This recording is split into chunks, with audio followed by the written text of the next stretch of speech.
नबी करीम अलैहिस्सलाम फरमाते हैं कि जब अल्लाह की तरफ से ये ऐलान होगा कि आदम की औलाद में और अल्लाह की मखलूक में 1000 में से 999 जहन्नम में जा रहे हैं और एक जन्नत में जा रहा है, तो आपने फरमाया ये वो वक्त होगा कि जब बच्चे बूढ़े हो जाएं। कुरान मजीद में अल्लाह ने क़यामत के दिन के बारे में ये कहा है, फ़कैफ़ तत्तक़ून इन कफ़रतुम यौमन यजअलुल विल्दान शीबा। अगर तुमने कुफ्र किया तो तुम उस दिन से कैसे बच सकते हो जो दिन बच्चों को बूढ़ा कर देगा। तो अल्लाह के रसूल इस्लाम फरमाते हैं ये वो मैसेज या अल्लाह की तरफ से ऐलान या पैगाम होगा जिसपे बच्चे बूढ़े हो जाएंगे। सहाबा ने जब ये बात सुनी तो वो बहुत घबरा गए, हैरानो शशदर रह गए कि कैसे होगा कि हम इतनी बड़ी तादाद में और सिर्फ एक शख्स 1000 में से जन्नत में जा रहा है। तो रसूलुल्लाह इस्लाम से दरियाफ्त करने लगे, ऐ अल्लाह के रसूल आपकी उम्मत का क्या बनेगा और ये जो 999 जहन्नम में जा रहे हैं ये कौन होंगे। तो अल्लाह के रसूल इस्लाम ने हौसला अफजा बात फरमाई और तसल्ली बख्श जवाब दिया, और वो ये था कि खुश हो जाओ, वो जो 999 जहन्नम में जाने वाले होंगे वो तुम में से नहीं होंगे, ये वो होंगे जिन्होंने जमीन पे फसाद मचाया और अल्लाह की मखलूक में याजूज और माजूज दो कौमों की सूरत में जमीन पे रहने वाले थे। पहले अहले जमीन पे फसाद मचाते रहे और उसके बाद अहले समा आसमान वालों पे गलबे की बातें करते रहे। आपने फरमाया ये 999 इनमें से होंगे, और जो एक जन्नत में जाने वाला होगा वो मेरी उम्मत में से भी होगा और पहले लोगों में भी जो ईमान, अकीदा और तौहीद पे खड़ा था, कायम था, वो अल्लाह की जन्नत का वारिस बनेगा। जब सहाबा ने ये बात सुनी तो उनको तसल्ली हो गई और वो खुश हो गए। तो इसलिए रोज़े क़यामत अल्लाह रब्बुल आलमीन की तरफ से इंसान को जन्नत का वारिस बनाया जाना कोई मामूली या छोटी बात नहीं है। जब हम अहादीस में या कुरान मजीद में किसी भी शख्स के बारे में ये सुनते या पढ़ते हैं कि ये जन्नत का वारिस है, ये अहले जन्नत है, ये मकीने जन्नत है, ये जन्नत का रहायशी है, ये वहाँ पहुँचने वाला है, तो जहन में रखिए दुनिया की सारी दौलतें एक तरफ जन्नत के एक फेट को नहीं खरीद सकती जो अल्लाह अपने ख़ास बंदों को देने वाला है। और फिर सबसे बड़ी बात, अल्लाह रब्बुल आलमीन वारिस बनाने वाला है। अल्लाह कहते हैं यरिसून अल फिरदौस, हम इन्हें अपनी जन्नतों का वारिस बनाएंगे। दुनिया के अंदर हमारे पास जो कुछ भी है हम उसके ज़ाहरी तौर पे वारिस बनते हैं, हकीकत में हम उसके वारिस नहीं बनते। हकीकत में दुनिया की, कायनात की हर चीज़ का असल वारिस अल्लाह है, क्योंकि कायम रहने वाली ज़ात सिर्फ उसी की है।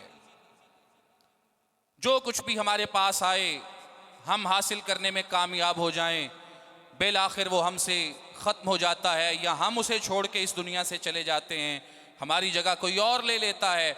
जिस भी चीज़ के हम मालिक या वारिस हैं सिर्फ नाम के हैं, लेकिन रोज़े क़यामत जन्नत की सूरत में जो इनाम अल्लाह रब्बुल आलमीन अपने बंदों को देगा उसका वादा है कि वो वारिस बनाएगा। हमेशा के लिए अलॉटमेंट होगी, किसी से कुछ वहां पे छीना नहीं जाएगा, वापस नहीं लिया जाएगा, मंदे बुरे दिन नहीं आएंगे। कुरान में भी अल्लाह यही कहता है, फमन ज़ुहज़िहा अनिन नारी व उदखिलल जन्नत फ़क़द फ़ाज़। लोगो जो बंदा आग से बचा के अल्लाह की जन्नत में दाखिल कर दिया गया, कामयाब तो वो है, सक्सेस तो ये है, फौजो फला तो ये है। इसके अलावा जो कुछ है इससे बहुत छोटा है, इसका कोई मुकाबला नहीं कर सकता। तो रसूलुल्लाह अलैहिस्सलातु वस्सलाम जितने भी लोगों का ये जिन जिन चीज़ों पे जन्नत का जिक्र और तज़किरा करते हैं, ना वो लोग मामूली हैं और ना वो अमल मामूली हैं। रसूलुल्लाह सल्लल्लाहु अलैहि वसल्लम ने जिन अफराद का या जिन अमाल का जिक्र व तज़किरा किया, 4-6 चीज़ें आज के खुतबे में समझ लें। पहली बात, अब्दुल्ला इब्न सलाम रज़ी अल्लाह ताला अन्हो की, यहूदियों के एक बहुत बड़े आलिम हैं, कहते हैं कि मुझे खबर हुई कि अल्लाह के रसूल आ रहे हैं मक्के से हिजरत करके मदीने में। हम तो अल्लाह के रसूल आपको नहीं मानते थे। कहते हैं मैं तो अपने घर में था। एक दिन बड़ा शोर गोगा हुआ, जोरो शोर के साथ किसी के इस्तकबाल के लिए लोग घरों से निकल रहे थे, गलियां भरी थीं, चौकों चौराहों में मजमा था, लोगों का जमघटा था। जा रसूलुल्लाह, अल्लाह के रसूल आ गए, अल्लाह के रसूल आ गए। मेरे दिल में यह ख्वाहिश पैदा हुई कि जाऊं तो सही, देखूं तो सही, है कौन, मानना ना मानना बात की बात है। मैं घर से निकला और उस जगह पे पहुंच गया जहां पे अल्लाह के रसूल अपनी ऊँटनी पे सवार अपने अहबाब इस्तकबाल करने वाले मुहाजिर व अंसार के दरमियान मौजूद थे। कहते हैं मैंने आपके चेहरे को देखा, मैंने अल्लाह के रसूल के चेहरे को देखा, तो मेरे ऊपर जो पहला फर्स्ट इंप्रेशन था, पहला तासुर था आपकी शख्सियत का, वो क्या था? जब मैंने आपको देखा, तबय्यन्तु, मुझ पे ये चीज वाज़े हो गई, अन्नहु लैसा, बेशक आपका चेहरा झूठा नहीं हो सकता। तो उसके बाद मैं लोगों के दरमियान खड़ा हो गया और आप लोगों से खिताब करने लगे। जो पहला खुतबा आपने लोगों को दिया वो क्या था? रसूलुल्लाह जन्नत का रास्ता लोगों को दिखा रहे थे। अय्युहन्नास, ए लोगो, मुखातब किया सबको, 4 बातें बयान की। चारों जन्नत के रास्ते, जिस पे भी इंसान चढ़ जाए बिल आखिर अल्लाह की जन्नत उसका इस्तकबाल करेगी। 4 बातें कौन सी? बयान करने वाले अब्दुल्ला इब्न सलाम कहते हैं अल्लाह के रसूल ने पहली बात ये कही, अय्युहन्नास, ए लोगो, अफशुस सलाम, सलाम को आम करो, सलाम को आम करो। सलाम कहना, ये आप अपने दूसरे भाई को, अपने साथी को ये जमानत दे रहे हैं कि तुझ पे सलामती हो, तू सालिम है, तू महफूज है, तू सिक्योर है, मेरी तरफ से तेरी जात को कोई खतरा नहीं है। मैं तेरा माल लूटूं, तुझे फ्रेब के साथ, धोखे के साथ, रुसवाई के साथ तंग करने की कोशिश करूं, ऐसा नहीं होगा, तू सिक्योर है। सलाम का ये मतलब है। और अल्लाह के रसूल कहते हैं इसे आम करो। हम चूंकि उर्दू पंजाबी समझने वाले हैं, अरबिक के साथ ज़्यादा हमारा वास्ता नहीं है, इसलिए हमने कभी सलाम के माने पे गौर नहीं किया। अगर गौर करें तो हमें समझ आए कि ये सर्टिफिकेट है, ये एक जमानत है, ये बयान हल्फी है जो हमारी तरफ से दूसरे को दिया जाता है अस्सलामु अलैकुम की सूरत में कि तुम पे सलामती हो, मेरी तरफ से तुम्हें कोई खतरा नहीं है, मुतमईन हो जाओ, परेशान होने की कोई ज़रूरत नहीं है। और वो भी आगे से जवाब दे के यही हमें बावर करवाता है कि मेरी तरफ से भी तुम्हें कोई खतरा नहीं है। एक अमन पे कायम होने वाला मुआशरा, उसकी अलामत यह है कि वहाँ पे सलाम आम होता है, सिर्फ जुबानी आम नहीं होता, वो सलामती हकीकत में, प्रैक्टिकल लाइफ में नजर आती है, माहौल में दिखती है। और फिर फरमाया सलाम सिर्फ खास लोगों को नहीं, सिर्फ बड़े लोगों को नहीं, जिससे काम है उसको नहीं। अफशू का लफ्ज है, इसको आम करो। आम का मतलब ये होता है कि बगैर किसी तखसीस के, बगैर किसी इस्तिस्ना के हर मोमिन मुसलमान को सलाम करो। कुछ आदाब भी बता दिए, छोटा है बड़े को सलाम करे, सवार है पैदल को सलाम करे, अगर कोई चल रहा है बैठे हुए को सलाम करे, कुछ आदाब भी बता दिए। बहरहाल ये बात कह दी कि इसको आम करना है। बाकायदा तौर पे कहा फ़इज़ा दख़लतुम बुयूतन, कुरान की आयत है, फ़सल्लिमू अला अनफुसिकुम तहियतम मिन इंदिल्लाहि मुबारकतन तय्यबा। जब भी घरों में आते हो फसल्लिमू अला अनफुसिकुम, सलाम कहा करो, ये अल्लाह की तरफ से तुम्हें दिया हुआ तोहफा है। तहियतम मिन इंदिल्लाह, अल्लाह का तोहफा है। मुबारकतन, बरकत वाला है। तय्यबतन, पाकीज़ा है। फसल्लिमू अला अनफुसिकुम, जब तुम किसी को सलाम कहते हो तो किसी को सलाम नहीं कहते, दर हकीकत तुम अपने आप को सलाम कहते हो। किसी ऐसे कमरे घर में दाखिल हुए हो जहां पे कोई इंसान ही नहीं है, वहां भी सलाम कहो। फरिश्ते वहां भी मौजूद हैं। घर में दाखिल हुए हो, सब सो रहे हैं, फिर भी सलाम कहो। हाँ, आवाज आहिस्ता होनी चाहिए, सोए हुए जाग ना जाएं, किसी को डिस्टरबेंस ना हो, लेकिन सलाम उनको भी कहना है, क्योंकि सलामती की जरूरत उनको भी है। कैसी हैरत की बात है कि मोमिन मुसलमान जो सलाम कहने वाला हो, लोगों को अपनी तरफ से सलामती की जमानत भी दे और धोखा भी दे, लूटने की कोशिश भी करे, जान माल इज्जत के दर पे भी हो जाए, मुंह से सलाम भी कहे और किसी किस्म के तहफ्फुज और दिफा की कोई लाज ना रखे, हर चीज को पमाल करके गुजर जाए, उससे बड़ा फ्रॉडी और धोखेबाज कोई नहीं हो सकता।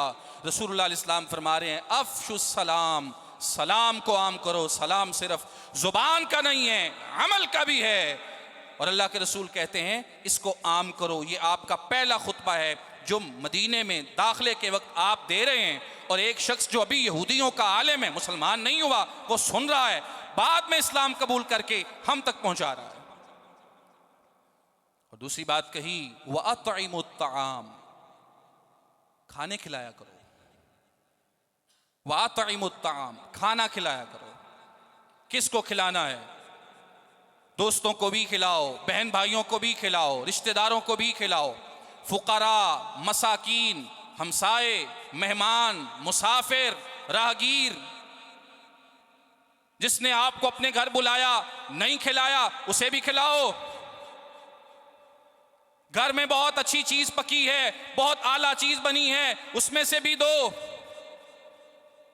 अगर आज चीज अदना बनी है, हल्की बनी है, शोरबा बनाया है, अल्लाह के रसूल कहते हैं फाक्सिरू माहा, उसमें पानी ज्यादा डाल लो। वताअहद जीराना का, अपने हमसाये का लिहाज ख्याल करो।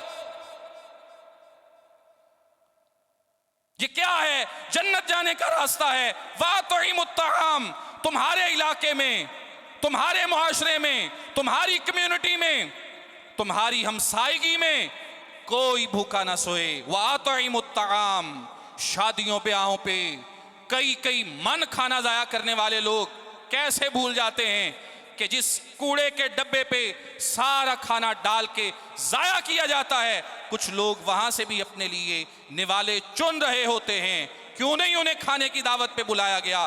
क्यों नहीं मदऊ किया गया? ये जो हमारे यहाँ अदम तवाजुन है मुआशरे में, रसूलुल्लाह अलैहि वसल्लम इसकी जड़ों को उखाड़ रहे हैं और कह रहे हैं बिला तफरीको इम्तियाज लोगों को खाने खिलाओ। दस्तरखान खोलो, अपनी हंडियों के मुंह खोलो, हर वक्त निकाल निकाल के ये ना देखो पीछे शाम के लिए है कि नहीं है। लोगों को खिलाने वाली रविश पैदा करो। आप ये कह रहे हैं, सहाबा अमल करके दिखा रहे हैं, सिर्फ अपना बच्चों का खाना मौजूद है, लेकिन दीवा चिराग बंद करके मेहमान को खिला रहे हैं। किस लिए? रसूलुल्लाह ने कहा है कि खिलाओ खाने। लेकिन हमारे यहाँ आहिस्ता आहिस्ता जैसे जैसे हम तरक्की कर रहे हैं, हम मॉडर्न हो रहे हैं, भाई हम जदीद दुनिया में जा रहे हैं, खानों का रिवाज वैसे ही खत्म होता जा रहा है, और घर से खिलाने का रिवाज तो उससे भी आगे खत्म होता जा रहा है। और खवातीन की तरबियत में ये बात शामिल ही नहीं है। मेहमान अगर आ भी जाए तो माथे पे पड़ने वाले सलवटें, बिगड़ने वाले तेवर और दिल में घुटन, मोमिन के दिल में ऐसी घुटन नहीं हो सकती। रसूलुल्लाह जन्नत का रास्ता बता रहे हैं, वातइमुत ताआम। और तीसरी बात कही, वसिलुल अरहाम, अरहाम को मिलाओ, अरहाम को मिलाओ। अक्सर आप लफ्ज सुनते हैं ना, सिला रहमी। ये क्या लफ्ज है सिला रहमी? कभी इस पे गौर करेंगे क्या है? सिला, सिला अरबी जुबान में कहते हैं मिलाने को, उर्दू में सिला कहते हैं किसी चीज का बदला देना। अरबी में सिला कहते हैं किसी चीज को मिलाना, जोड़ना। और आगे लफ्ज है रहम। ये रहम क्या चीज है? एक तो वो रहम है ना जो हमारे यहाँ शफकत के, मोहब्बत के माने में इस्तेमाल होता है, रहमत के माने में इस्तेमाल होता है, वो रहमत और है। ये राहिम है, रा जबर रा, हा जबर हा, हाजिर ही, राहिम। ये राहिम है, वो रहमत है, दोनों अलग अलग लफ्ज हैं, इनको मिक्स ना कीजिए। ये राहिम क्या चीज है? ये किसी भी मादा के जिस्म के उस हिस्से को कहते हैं जहां पे उसके बच्चे की पैदाइश अल्लाह रब्बुल आलमीन करता है। और रसूलुल्लाह इस्लाम ने फरमाया, अल्लाह कहता है कि मैंने रहम को पैदा किया है, यानी वो जगह किसी भी मादा के जहां पे अल्लाह उसके बच्चे की पैदाइश करता है। रसूलुल्लाह फरमा रहे हैं, अल्लाह ये कहता है कि उस रहम को मैंने पैदा किया है। और मैंने, मेरा नाम, अल्लाह कहता है मेरा नाम है रहमान। उस रहम को मैंने पैदा किया, अपने नाम के पहले 3 हरफ उसको दे दिए। उस हिस्से का नाम मैंने, मेरा नाम रहमान, मैंने अपने नाम के पहले 3 हरफ रा हा मीम काट के उस हिस्से को दे दिए। उसका नाम रख दिया रहीम। और उस रहीम की वजह से अब जितने भी तुम्हारे रिश्ते बनते हैं, तुम्हारे भाई हैं, रहीम की वजह से।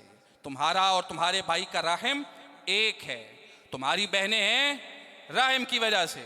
तुम्हारा और तुम्हारी बहन का रहीम एक है। दीगर रिश्तेदार हैं, रहीम की वजह से। तुम्हारा उनका रहीम किसी न किसी दर्जे में जाके एक है। अल्लाह के रसूल कहते हैं, अल्लाह ने यह बात कही है कि उस हिस्से का नाम मैंने अपने नाम के 3 हरफ काट के रहीम रखा है।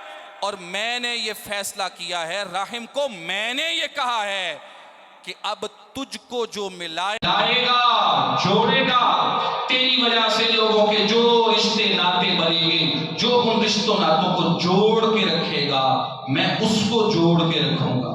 और जो तेरी वजह से बनने वाले रिश्तों और नातों को तोड़ देगा, कतअतुहा, मैं उसको तोड़ दूंगा, मैं उसके टुकड़े टुकड़े कर दूंगा। ये अल्लाह रब्बुल आलमीन का ऐलान है, किसके लिए? रहीम के लिए। और रसूलुल्लाह सल्लल्लाहु अलैहि वसल्लम का जो ये खुतबा है, जो आप पहला दिन है, मस्जिद नबवी के भी तामीर नहीं हुई, मदीने में आप आए हैं, सवारी पे सवार हैं, लोग सुनने वाले हैं, अब्दुल्लाह इब्न सलाम सुन रहे हैं और बयान कर रहे हैं। उस खुतबे के तीसरे अल्फाज हैं वसिलुल अरहाम, कि वो रहम की वजह से जो जो तुम्हारे रिश्ते नाते बनते हैं उनको तुमने मिलाना है, उनको जोड़ के रखना।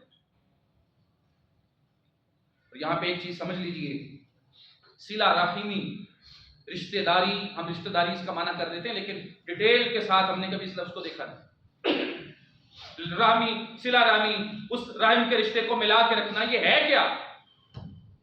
हमारे यहाँ तो इसके लिए बड़ा सीधा साधा सा उसूल हमने बनाया हुआ है, और दुनियादारी वाला वो उसूल है। और वो क्या है? जो मिलता है उसको मिल लो, जो नहीं मिलता उसको फारिग करो। जो आपसे एक कदम दूर होना चाहता है, पीछे हटना चाहता है, आप उससे 100 कदम दूर हो जाए। दुनियादारी वाला ये उसूल हमने अपनी जिंदगी में नाफिज करके रखा हुआ है। अपनी औलाद, अपने बच्चों, सबको हमने यही पढ़ाया हुआ है। याद रखें, ये सिला रहमी नहीं है, ये दिले का बदला। सिला कहते हैं जोड़ने, और जोड़ा उस चीज को जाता है जो टूट जाए, जो चीज पहले ही जुड़ी है, जो बंदा आपसे पहले ही जुड़ा हुआ है, आप भी उससे जुड़े हुए हैं, ये कोई जुड़ना नहीं होता। सिला ये है, जुड़ना ये है कि जो टूटना चाहे टूट जाए, आप उसको आगे बढ़ के जोड़ देते हैं, ये सिला है। और अल्लाह के रसूल सल्लल्लाहु अलैहि वसल्लम इसी सिले का, इसी जोड़ने का, इसी मिलाने का इस हदीस में हुक्म दे रहे हैं। उसके बाद चौथी बात जो इरशाद फरमाई वो क्या है?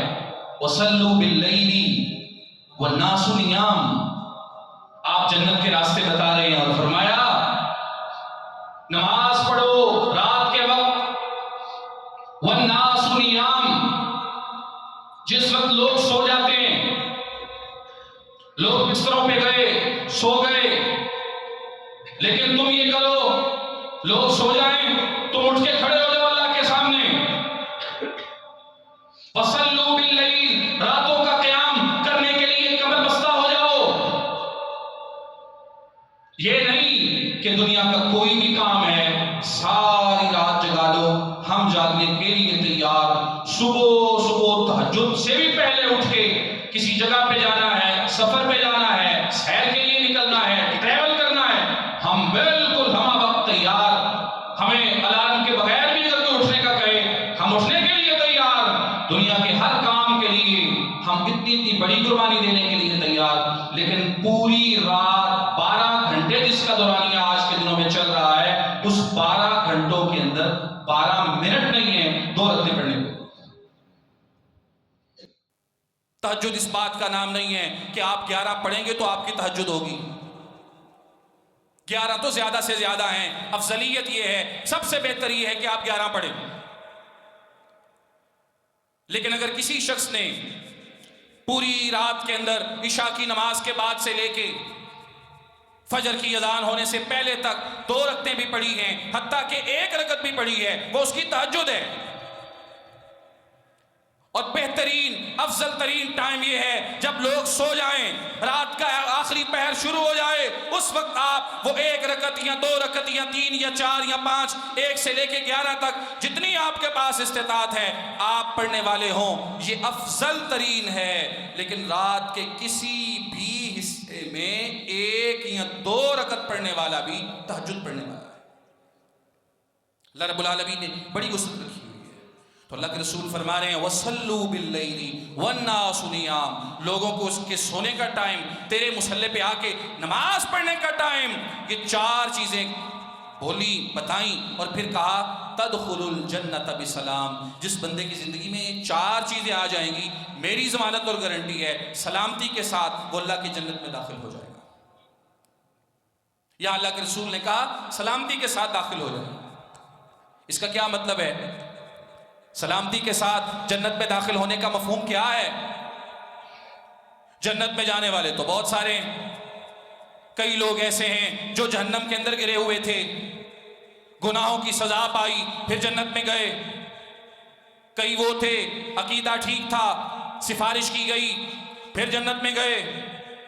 कई वो थे जिन्हें अल्लाह ने अपनी रहमत से मुआफ किया, जन्नत में भेज दिया, फिर जन्नत का दाखिला मिला। लेकिन ये 4 काम करने वाला सलामती के साथ जन्नत में जाएगा, इससे पहले सजा भुगतना नहीं होगी। जब ये 4 चीजें आएंगी, अल्लाह के हक भी पूरे अदा हो जाएंगे, बंदों के हुकूक भी पूरे अदा हो जाएंगे। जो लोगों में सलाम सलाम कहने वाला, सलामतियां बांटने वाला, लोगों में खाने तकसीम करने वाला, रहम के रिश्ते मिला के रखने वाला, ये हुकूकुल इबाद वस्सलातु बिल्लैल वन्नासु नियाम, रातों को उठ के क़याम करने वाला, ये अल्लाह के हुकूक, जिसकी जिंदगी में अल्लाह के हुकूक भी पूरे करने की पूरी कोशिश हो रही है, बंदों के हुकूक भी अदा किए जा रहे हैं। रसूलुल्लाह कहते हैं वो सलामती के साथ जन्नत में जाएगा। जन्नत में जाने से पहले सजा भुगतना नहीं होगी, बल्कि मौत और उसके बाद जन्नत उसका इंतजार कर रही है।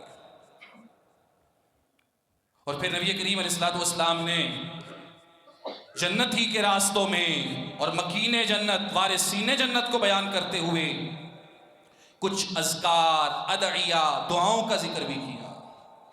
उनमें से सिर्फ 3 चीजें मैंने अर्ज करनी है। पहली बात आपने फरमाई, जिस बंदे ने सुबह के वक्त ये पढ़ा रज़ीतु बिल्लाहि रब्बा व बिल इस्लामी दीना व बि मुहम्मदिन नबिय्यम व रसूला, माना ये है मैं अल्लाह के रब होने पे राजी, अल्लाह को रब माना है और मैं इस बात पे खुश हूं। मुझे नहीं जरूरत मैं किसी मखलूक को रब मानूं, किसी को दाता मानूं, किसी को देने वाला, नवाजने वाला, गंज शकर दस्तगीस, गौसे आजम, अल्लाह के अलावा किसी को मानूं, मेरा ईमान इस बात को गवारा नहीं करता। रज़ीतु बिल्लाहि रब्बा, रब मैंने माना है अल्लाह को। रब का माना देने वाला, बांटने वाला, नवाजने वाला, पालने वाला, अता करने वाला। जिसने अल्लाह को रब माना है वो हराम नहीं खा सकता, धोखा फरेब नहीं दे सकता, लोगों के माल पे कब्जे नहीं कर सकता, क्योंकि उसने रब माना अल्लाह को। कहते हैं सुबह का वक्त है, इसने पढ़ा है रज़ीतु बिल्लाहि रब्बा, मैंने रब माना अल्लाह को, मेरा देने वाला वो है, वबिल इस्लामी दीना, और इस्लाम को मैंने अपना दीन माना। दीन क्या है? दस्तूर मेरी जिंदगी का इस्लाम होगा। सिर्फ कहना नहीं है, करना भी है। जुबान से तो कहता है मेरी जिंदगी का दस्तूर, कानून, कॉन्स्टिट्यूशन इस्लाम है, और फैसले डिसीजन अपनी मर्जी से लेता है। फैसले डिसीजन दीन हो दुनिया हो, बाप दादा मामे चाचे से करवाता है। वबिल इस्लामी दीना, नहीं, दस्तूर, कानून, दीन उसने इस्लाम को माना। वबी मुहम्मदिन नबिय्यन व रसूला, और उसने कहा मैंने जनाबे मोहम्मद सल्लल्लाहु अलैहि वसल्लम को अल्लाह का नबी भी माना है, रसूल भी माना है। बात मानूंगा, इताअत करूंगा, इत्तिबा करूंगा पैगंबर की। अल्लाह के रसूल फरमाते हैं जिसने सुबह के वक्त इस अकीदे का इजहार किया है दाखिल जन्ना, ये जन्नत में जाएगा। और जिसने शाम के वक्त इस अकीदे का इजहार किया है और 3 दफा पढ़ा है, सुबह में भी शाम में भी, ये भी जन्नत में जाएगा। और एक हदीस में आपने फरमाया, अज़कार की बात हो रही है ना, जिक्र की बात हो रही है, कौन सा जिक्र इंसान को जन्नत के रास्ते पे डाल देता है, ट्रैक जिसका जन्नत को जाता है। अल्लाह के रसूल फरमा रहे हैं मन क़रअ आयतल कुर्सी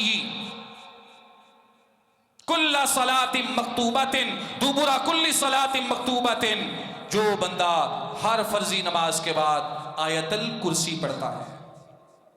सूरह अल बकरा की वो आयत जिसमें अल्लाह रब्बुल आलमीन की 11 सिफतों का बयान है, जिसका आगाज अल्लाह के मुबारक नाम से होता है, अल्लाह। उसके बाद अल्लाह के बारे में 11 बातें बताई गई हैं। ला इलाहा इल्लाहु, उसके अलावा कोई माबूद नहीं है।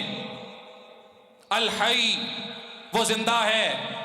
अल कय्यूम, सबको कायम रखा है अगर किसी ने तो उसी एक ने। ला ताखुदुहु सिनतुन वला नौम, सबको कायम रखने वाली जात वही है क्योंकि उसको ना नींद आती है ना ऊंघ आती है। लहू मा फिस समावाती व मा फिल अर्ज, जो कुछ जमीनों के अंदर है ज़ाहिरी तौर पे लोग उसके मालिक हैं, लेकिन हकीकत में उसका मालिक अल्लाह है। लहू मा फिस समावाती व मा फिल अर्ज, जो आसमानों में जो जमीनों में अल्लाह ही का है। मन ज़ल्लज़ी यशफ़अउ इंदहु इल्ला बिइज़्निही, अगली बात, कौन है जो उसके सामने खड़ा होके किसी की सिफारिश कर सके? इल्ला बिइज़्निही, हाँ, जो भी सिफारिश करेगा उसकी इजाजत से करेगा। यअलमु मा बैना अयदीहिम व मा खल्फहुम, जो कुछ गुजर गया वो उसे भी जानता है, जो इन फ्यूचर होगा वो उसे भी जानता है। वला युहीतून बिशैइन मिन इल्मिही इल्ला बिमा शाअ, अल्लाह के इल्म में क्या है हम मालूम नहीं कर सकते। अल्लाह कहता है जो मैं मालूम करवाना चाहूंगा तुम्हें सिर्फ वही मालूम होगा। तुम समझते हो कि साइंस की तरक्की, तजर्बात की तरक्की, मुशाहदात की तरक्की, तुम चांद पे पहुंचे, दीगर सैयारों पे पहुंचने की तैयारियां कर रहे हो, फिजाओं में उड़ रहे हो, पानियों की गहराइयों में उतर रहे हो। ये जो कुछ तुम कर रहे हो, जितनी चीजें तुम मालूम कर रहे हो, मालूमात के खजीने और खजाने तुम दरियाफ्त कर रहे हो, ये मेरी चाहत है तो इन चीजों की तह तक तुम पहुंच रहे हो। मैंने यहां भी लिमिट्स लगाई हैं, उन लिमिट्स से तुम कभी आगे नहीं निकल सकते। वसिअ कुर्सियुहु समावाति वल अर्ज़, उसकी कुर्सी ने जमीनों आसमान को अपने घेरे में लिया हुआ है। रसूलुल्लाह से पूछा गया कुर्सी क्या है? कहा अल्लाह के, रहमान के अर्श के या रहमान के कदमों की जगह का नाम कुर्सी है। और आपने फरमाया जमीन और आसमान सारे के सारे अल्लाह की कुर्सी के सामने ऐसे ही हैं जैसे एक बड़े सहरा के अंदर छोटा सा एक छल्ला, अंगूठी या छल्ला पड़ा होता है। अल्लाह की कुर्सी के सामने जमीन और आसमान की ये हैसियत है। वसिया कुर्सीयुहु समावाति वल अर्ज़, आयतुल कुर्सी पढ़ने वाला अल्लाह से दूर कैसे हो सकता है? वला यऊदुहु हिफ्ज़ुहुमा, वो जमीन और आसमान की हिफाजत भी करता है, केयर भी करता है, इनको संभाले हुए भी है, लेकिन वो कभी थकता नहीं है। ये ना सोचना कि इतने बड़े सिस्टम और निज़ाम को अल्लाह चला रहा है, पता नहीं वो थक भी जाता है। नहीं, वला यऊदुहु हिफ्ज़ुहुमा, उसको कोई थकावट नहीं होती। और 10वीं और 11वीं चीज वहुवल अली, हकीकत में अगर कोई बुलंद है तो सिर्फ वही है। अल अजीम, अजमत वाला अगर कोई है तो सिर्फ वही है। ये अल्लाह की 11 सिफतें रसूलुल्लाह कहते हैं फर्जी नमाज के बाद जिसने भी इन 11 सिफतों के साथ इस पूरी आयतुल कुर्सी को पढ़ने की रूटीन बनाई है, लम यमनाहु मिन दुखूलिल जन्नति इल्लल मौत, उसे जन्नत में जाने से कोई चीज रोके हुए नहीं है सिवाय मौत के। मतलब ये है इधर से मरेगा उधर से जन्नत में जाएगा। कौन? जो फर्जी नमाजों के बाद आयतुल कुर्सी पढ़े। तो जड़ा फर्जी नमाज ही ना पढ़े उसके बारे में क्या ख्याल है? और जन्नत के ख्वाब भी देखें। फर्जी नमाज जिंदगी में है ही नहीं, या अगर है तो 2-4 पढ़ लेता है, कभी फजर की रूटीन बन जाती है, कभी कहता है चलो जोर की पढ़ लेता हूं। पक्का बेनमाज, नमाज को छोड़ने वाला, नमाज से रूगर्दानी करने वाला, उसका क्या बनेगा? ये तो बात उसकी हो रही है जो हर फर्जी नमाज के बाद आयतुल कुर्सी पढ़े, और जो नमाज ही ना पढ़े वो किधर जाएगा? और एक आखिरी बात सुने, रसूलुल्लाह इस्लाम ने फरमाया सय्यदुल इस्तिग़फ़ार, अल्लाह से माफ़ी मांगने के लिए जितने भी कलिमात हैं, अस्तग़फ़िरुल्लाह भी आप पढ़ते हैं, अल्लाह से माफ़ी मांगने का तरीक़ाकार है। उसके अलावा और कई अल्फाज किताबुल्लाह में, सुन्नत रसूलुल्लाह में मौजूद हैं। आपने फरमाया इन सारे लफ्ज़ों में अगर कोई सब लफ्ज़ों का सरदार सय्यदुल इस्तिग़फ़ार, सबसे बेहतरीन तरीका अल्लाह से माफ़ी मांगने का है तो वो क्या है? आपने वो कलिमात बताए, उसके बाद उनकी फजीलत बताई। वो कलिमात क्या हैं? कहा सय्यदुल इस्तिग़फ़ार ये है कि बंदा सुबह के वक्त या शाम के वक्त अल्लाह से यूं माफ़ी मांगे, अल्लाहुम्मा अंता रब्बी, ए अल्लाह तू मेरा रब है, ला इलाहा इल्ला अंता, तेरे अलावा कोई इलाह नहीं, खलक़तनी, मेरा ईमान है तूने मुझे पैदा किया, व अना अब्दुक, मैं तेरा बंदा, व अना अला अहदिका व वअदिका मस्ततातु, जो तुझसे वादे किए, जो तुझसे अहद किए, जितनी मेरे अंदर ताकत है मैं उस पे कायम हूं। अबू उला का बेनेअमती का अलैया, जो तूने मुझे नेमतें दी हैं मैं उनका इतराफ करता हूं। व अबू बिज़ंबी, और मुझे अपने गुनाहों का भी इतराफ है। फ़ग़फ़िरली, तू मुझे बख्श दे। ला यग़फ़िरुज़्ज़ुनूब इल्ला अंता, तेरे अलावा मेरे गुनाहों को कोई बख्शने वाला नहीं है। अल्लाह के रसूल कहते हैं ये सय्यदुल इस्तिग़फ़ार हैं। मन क़ालहा मिनन नहार, जिस बंदे ने दिन के वक़्त इन लफ्ज़ों पे यकीन रख के इनको पढ़ा, शाम से पहले पहले अगर इसको मौत आ गई, फ़हुवा मिन अहलिल जन्ना, अल्लाह के रसूल कहते हैं ये जन्नती है। और जिसने शाम को इनको पढ़ लिया, सुबह से पहले पहले अगर इसको मौत आ गई, पढ़ना कैसे है? यकीन के साथ, ईमान के साथ,